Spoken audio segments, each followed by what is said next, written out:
रात के गहरे साये में चारों मिस्टर्स लॉउर महल के एक खुफिया कमरे में जुमा थे। कॉन्स्टेंस बेचैनी से टहल रही थी। सूरत हाल इंतहाई संगीन है, उसने हिचकिचाते हुए कहा। मलका एन को अंग्रेज ड्यूक बकनगम से एक कीमती हार तोहफे में मिला था। अब कार्डिनल ने बादशाह को यकीन दिलाया है कि मलका ड्यूक से मोहब्बत करती हैं। अथुस ने गहरी सोच में डूबकर कहा, अगर हार गायब हो गया तो मलका की साख तबाह हो जाएगी। कॉन्स्टेंस की आवाज़ में घबराहट थी। हार महफूज है, लेकिन कार्डिनल के जासूस उसे ढूंढ रहे हैं। मलका ने मुझे हुक्म दिया है कि हार को ड्यूक बकनगम तक वापस पहुंचाऊं। पोरथूस ने अपनी शानदार मूंछें सीधी करते हुए कहा, यह तो बहुत खतरनाक काम है। अरामस ने मंतकी अंदाज में कहा, कार्डिनल की नज़र में हम पहले ही मुजरिम हैं। अगर हम ये काम करेंगे तो वो हमें गद्दार करार देगा। दारियन ने बहादुरी से कहा, लेकिन अगर हम नहीं करेंगे तो मलका की इज्जत तबाह हो जाएगी। हम मिस्टर्स हैं, हमें इंसाफ के लिए खड़ा होना चाहिए। उसी दौरान कार्डिनल रचलियो अपने महल में मेलोडी के साथ बैठा था। इसके चेहरे पर इत्मीनान की मुस्कुराहट थी। हार हमारे हाथ लग गया है, मेलोडी ने खुशखबरी सुनाई। मेरी एक एजेंट ने उसे चुरा लिया है। कार्डिनल की आंखों में शैतानी चमक आई। अब हम इंतजार करेंगे। जब बादशाह मलका से हार पहनने को कहेगा तो वो नहीं पहन सकेंगी। फिर मैं साबित कर दूंगा कि इन्होंने वो हार अपने महबूब ड्यूक बकनगम को वापस कर दिया है। मेलोडी ने सर झुकाया, लेकिन एमिनेंस मिस्टर्स इस मामले में मदाखलत कर सकते हैं। कार्डिनल ने तंजिया मुस्कुराहट के साथ कहा, मिस्टर्स, वो तो खुद एक बड़े मसले में फंसने वाले हैं। मिस्टर्स के हेडक्वार्टर में चारों दोस्त हम फैसला कर रहे थे। अथुस ने संजीदगी से कहा, हमें हार को वापस लेकर लंदन पहुंचाना होगा। ये वाहिद रास्ता है। पोरथूस ने एतराज़ किया, लेकिन लंदन का सफ़र खतरात से भरपूर है। कार्डिनल के जासूस हर जगह हैं। अरामस ने मंतिक से काम लेते हुए कहा, हमें एक ज़बरदस्त मंसूबा बनाना होगा। हम 4 मुख्तलिफ रास्तों से सफ़र करेंगे। जो पहले पहुंचेगा वो हार ड्यूक तक पहुंचा देगा। दारियन ने जोश से कहा, मैं सबसे तेज़ सफ़र करूंगा। मैं वादा करता हूं कि हार महफूज ड्यूक तक पहुंचाऊंगा। कॉन्स्टेंस ने हार का एक खूबसूरत संदूकचा दारियन के हवाले किया। इसकी आंखों में आंसू थे। खबरदार रहना दारियन, कार्डिनल के आदमी तुम्हारी जान के दर पे होंगे। सुबह होते ही चारों मिस्टर्स मुख्तलिफ रास्तों से निकले। दारियन ने सबसे मुश्किल रास्ता चुना, जंगलों और पहाड़ियों का रास्ता। पहले दिन उसने 3 कार्डिनल के जासूसों को चकमा देकर आगे निकल गया। दूसरे दिन उसे एक गांव में कार्डिनल के 10 आदमियों का सामना करना पड़ा। हमारे साथ चलो, दारियन, उनके लीडर ने कहा। कार्डिनल तुम्हें मुआफ़ कर देंगे। दारियन ने बहादुरी से जवाब दिया, मैं कभी गद्दारी नहीं कर सकता। एक ज़बरदस्त लड़ाई हुई। दारियन ने अपनी महारत से 4 आदमियों को ज़ख्मी किया और भागने में कामयाब हो गया। अथुस को सबसे ज़्यादा मुश्किल रास्ता मिला था। वो कार्डिनल के अहम दस्ते के हाथों पकड़ा गया। तुम्हारे दोस्त कहाँ हैं? कार्डिनल के कमांडर ने पूछा। अथुस ने परसुकून जवाब दिया, मैं कुछ नहीं जानता। इसे तशद्दुद का निशाना बनाया गया, लेकिन अथुस ने एक लफ्ज़ ना कहा।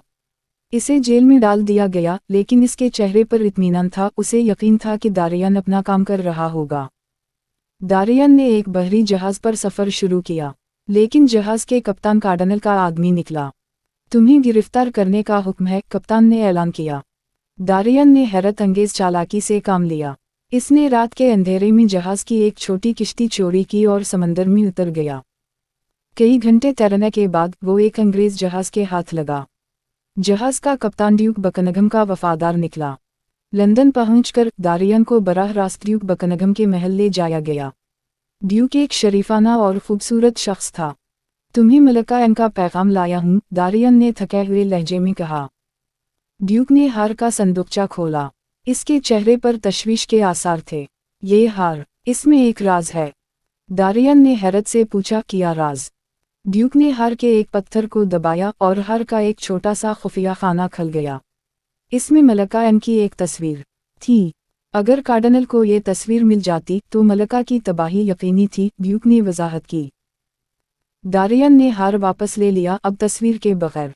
वो जानता था कि वापसी का सफ़र और भी ख़तरनाक होगा। कार्डिनल को पता चल गया था कि दारियन लंदन में है। इसने फ्रांस के तमाम बंदरगाहों पर अपने आदमी तैनात कर दिए थे। दारियन ने एक चालाकी भरा रास्ता इख्तियार किया। वो एक छोटे से माहीगीर के जहाज पर सवार हुआ और एक छोटे से गांव में दाखिल हुआ। लेकिन वहाँ भी कार्डिनल के जासूस मौजूद थे। मेलोडी खुद इसका इंतजार कर रहा था। तुम्हारी दौड़ खत्म हो चुकी है दारियन, मेलोडी ने तंजिया मुस्कुराहट के साथ कहा। दारियन ने हार को अपने कोट के अंदर छुपाया। तुम्हें मुझसे गुजरना होगा। मेलोडी के 20 आदमियों ने दारियन को घेर लिया। सूरत हाल नाजुक थी। अचानक 3 वाकिफ आवाजें सुनाई दीं। एक सब के लिए, सब एक के लिए। अथुस, पोरथुस और अरामस नमूदार हुए। अथुस के जिस्म पर जख्मों के निशान थे, लेकिन वो मजबूती से खड़ा था। तुम कैसे? मेलोडी हैरान रह गया। अथुस ने फख्र से जवाब दिया, हम मिस्टर्स हैं। हम हमेशा एक दूसरे के लिए मौजूद रहते हैं। एक ज़बरदस्त लड़ाई छिड़ गई। चारों मिस्टर्स ने मेलोडी के तमाम आदमियों को शिकस्त दे दी। मेलोडी खुद जख्मी होकर भागने पर मजबूर हुआ। हार महफूज लौर महल पहुंचा। मलका एन ने उसे बादशाह की महफिल में पहना और कार्डिनल की साजिश नाकाम हो गई। बादशाह लोइस बहुत खुश हुआ। मिस्टर्स ने मलका की इज्जत बचाई है। तुम सब काबिल तारीफ हो। कार्डिनल के चेहरे पर गुस्से के आसार थे, लेकिन वो कुछ ना कह सका। रात को चारों मिस्टर्स अपने हेडक्वार्टर में जमा हुए। अथुस ने दारियन के कंधे पर हाथ रखा। तुमने साबित कर दिया कि तुम सच्चे मिस्टर हो। दारियन ने मुस्कुराते हुए कहा, हम सब ने मिलकर साबित किया कि जब 4 मिस्टर्स इकट्ठे हों तो कोई ताकत इन्हें शिकस्त नहीं दे सकती। इन्होंने अपनी तलवारें इकट्ठी की और एक बार फिर वही नारा लगाया जो उनकी ताकत का राज था। एक सब के लिए, सब एक के लिए। लेकिन इन्हें अभी तक अंदाज़ा नहीं था कि कार्डिनल ने एक और भी खतरनाक साजिश तैयार कर रखी है, जो न सिर्फ उनकी दोस्ती बल्कि पूरे फ्रांस के मुस्तकबिल के लिए इम्तिहान साबित होगी। अगली किस्त में कार्डिनल की नई और सबसे खतरनाक साजिश, मिस्टर्स की वफादारी की आजमाइश और वो राज जो सब कुछ बदल देगा।